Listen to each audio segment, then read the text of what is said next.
meron din dito filter na ng ating gas. Yan. Hello mga kabasic, welcome again sa ating YouTube channel, Motorcycle Basic Mechanic, wherein we can learn repairs and tutorials and vlogs. Please subscribe and click the bell for the updates of our latest videos. Thank you so much and God bless everyone. Fuel cap. Charan! Okay, yan. Ito yung fuel cap natin or pet cap or gas switch natin na kung saan ay napakahalaga dito sa ating motor, no? At ito ay may dalawang fuel line kung saan makita natin sa taas. Ito yung sa reserve natin at ito naman yung ating sa on natin. Okay? Ito yung reserve, on. Okay? Siyempre sa on natin mas mataas talaga yan kasi pag halimbawa ay tayo ay nawalan ng gas, okay? Dito lang yung mauubos na gas dyan. Okay? Halimbawa yan, ito yung gas yan. Hanggang ganito yung gas natin sa tangke natin. Anyway, ganito pala siya nakakabit sa ating tank pataas na ganon. Okay? Yan. So, ito yung gas natin dyan. Yan yung ubusin niya hanggang sa taas yan. Pag naubos na ito, mga kabasic, at nakalimutan nating mag-gas, ito yung gamit ng ating reserve. Okay, itong ating switch natin. Yan, naka-on yan. So, mag-reserve tayo. Tataas lang natin to at mag-open din yung ating reserve. Yan. Bababa yung ating gas na nandito na part. So, makaka-uwi pa rin tayo sa uuwian natin. Okay? Ayan. Huwag lang masyadong malayo kasi hindi ka aabot din.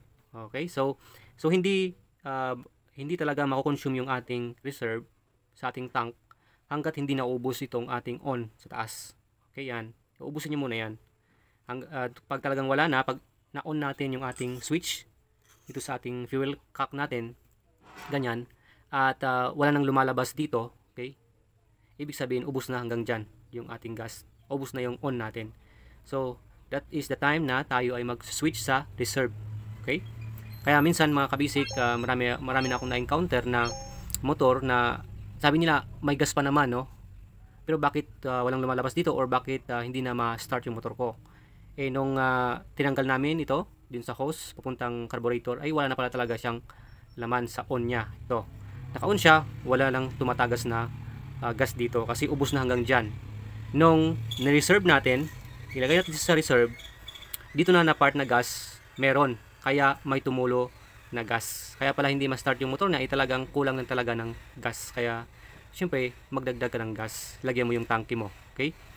Wala sa carburetor ang sira, wala sa makina yung sira, kundi walang gas talaga na dumadaloy dito. Kasi, ubos na yung ating gas dito sa taas, yung on natin. Yan. So, minsan ganon, check natin. Ilagay natin sa reserve. Kung may tatagas sa reserve, ibig sabihin, naubos lang talaga yung ating gas sa taas. Yan, dito. Part, okay? So, ayan. So, ito naman yung kanyang rubber gasket sa kanyang gas para hindi siya tutulo dito sa gilid. Yung gas natin, yan. So, ito yung switch natin. Okay. Ito pala ay sa Yamaha YBR 125. Ayan. So, pag on natin pala, sa pagdaloy ng ating gas, mga kabisik, sa on, okay, ito yung gas natin. Pag nag-on tayo, siyempre magpo-flow na yung gas dyan, diretso dyan, at siyempre sasalain pa rin dito sa ating fuel filter. So may fuel filter ulit dito. Okay? So ganun talaga ka-strict din yung ating mga engineers sa gas natin kasi napakahalaga na malinis yung gas kaya marami talagang nilagay na talagang mag-filter sa ating gas. Okay, meron sa taas ito, mga strainer niya, meron din dito, filter na ng ating gas. Yan. So pag on natin, meron butas doon lalabas yung ating gas sa on yun. Makita nyo yan. Hindi nyo makita. Meron doon. Okay, doon. May butas doon. At sa reserve din, pag na-reserve natin to, doon din yan. Parehas lang din. Doon din lang siya lalabas yung gas natin. Okay? So, balik natin sa on. Ayan. Pag on natin, lalabas doon yung ating gas. Ayan.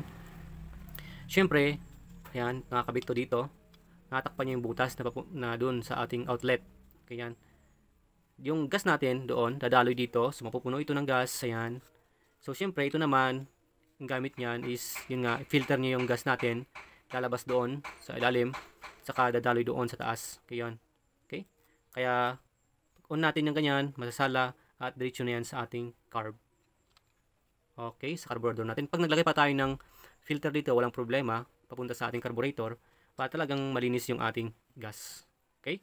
So, yun ang itsura at style ng pag-flow ng ating gas sa ating fuel cap or pet cap yung tawag dito. Okay? So napakahalaga na ito ay syempre ang kalaban ng ating gas is water, no? Water at saka dust, mga dumi. So dapat chine-check natin ito kasi hindi talaga maiwasan pa rin yung pagkakaroon ng mga dumi-dumi. Kaya ito, na bugahan natin ng hangin to. Okay, at napansin natin maraming na-stuck doon na mga tubig-tubig. Yan. Nabugahan natin yan, nalinisin na natin to. Okay, at nagkukulay chocolate na siya. Oh no. Okay. Yung ating tubig, okay, na may halong mga dumi-dumi. Ayan. So ito mahalaga once na nabarhan, okay, or hindi na linisan itong ating filter na ito, yun ay magkukos na hindi na kahit marami kang gas, hindi dadalo yung gas mo papunta sa iyong carburetor. Kaya napakahalaga na malinis ang mga ito. Okay?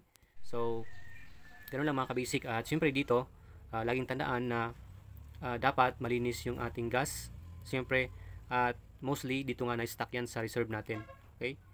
Kaya once na nag-reserve tayo, naubusan tayo, nag-reserve tayo, tapos umandar naman siya pero pumalya siya, sigurado na marumi na yung reserve gas natin. May mga dumi na nakastock dito. Kaya yung nag-on ka ng reserve mo, doon na hinigop na niya yung dumi dito at pumunta na sa carburetor natin at doon na tayo magkaka-aberya. Okay, doon na siya magmamalfunction yung ating motor. Hindi na siya makahatak, nabubulunan, ayaw ma-accelerate, ganoon mga kabasic.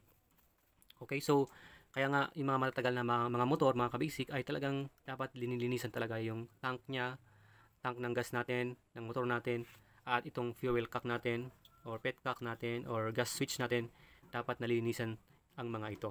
Okay, para hindi magka-problema yung ating carburetor na madumi. Okay, so napakahalaga itong mga parts ng ating fuel cock natin. Ayan. Okay. So, yun lang muna mga kabasic ang na-share ko. Napaka late na karunungan or basic lang ito mga kabasic, pero napakahalaga na ito na alam natin na dapat pala ay malinis yung ating fuel cock natin. Okay? So, thanks for watching mga kabasic, and God bless to everyone, at I hope na tayo ay laging natututo sa ating mga tutorials dito sa ating channel. At please like, comment, and share na rin para sa mga kasama nating mga nagmumotor or kasama nating mga mekaniko, baguhan, para malaman natin yung itsura ng ating fuel cock. So, magkakaiba ang fuel cock ng bawat motor, no? Pero the same function to switch on and off and switch to reserve yung ating fuel cock. Yun yung function niya para dumaloy doon time na dadalo yung ating gas pag nag-on tayo at nag-reserve tayo.